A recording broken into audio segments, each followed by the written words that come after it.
You know, Zimbabweans have got themselves to blame. They can go anywhere and say what they want to say. They are part of us, they are part of Africa.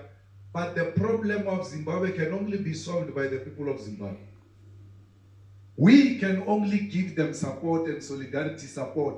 But the Zimbabwean youth must stand up.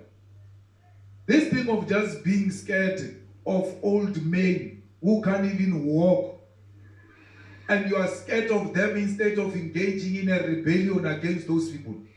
The civil rights movement is being suppressed in Zimbabwe.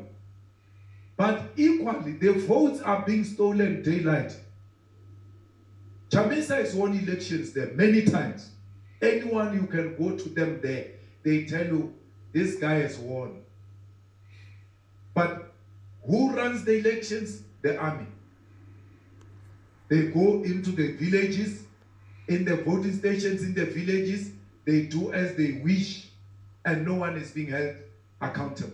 We don't agree with the sanctions against Zimbabwe because sanctions only serve to make the poor of the poorest suffer. When you sanction, the political elite has got access to resources. It can always import anything they want to import, and they will continue with their lives. But the poor of the poorest are going to die.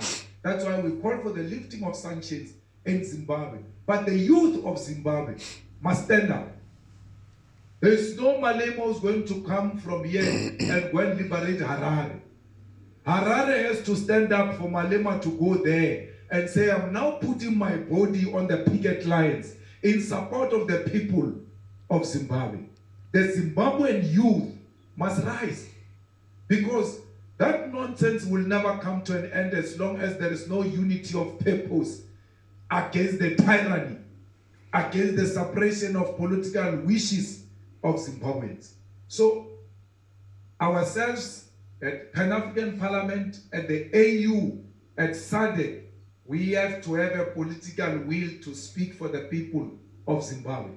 When it comes from us, it will have more weight than when it comes from Europe. Why? Because we're brothers and sisters, they will know it's a friendly fire.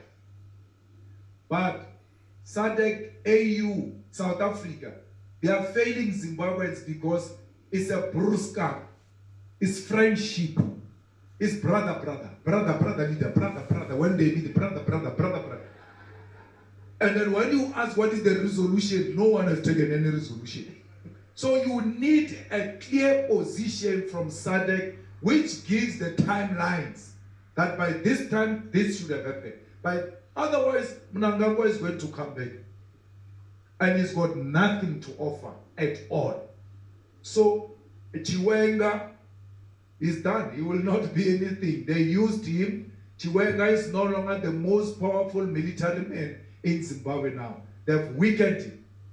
So only the power of the youth of Zimbabwe can change the political status quo. And the Zimbabweans have to know that we are with them.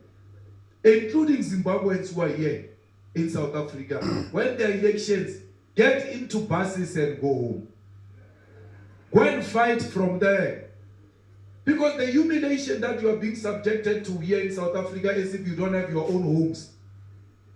It's high time that you take it upon yourself and organize yourselves. EFF is there. We can even sponsor buses. Or go and vote.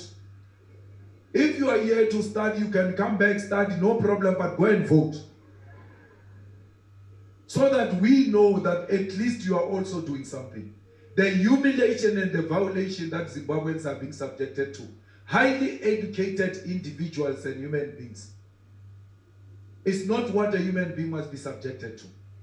But it starts with you as Zimbabweans to fight for the freedom and the self-determination of the people of Zimbabwe.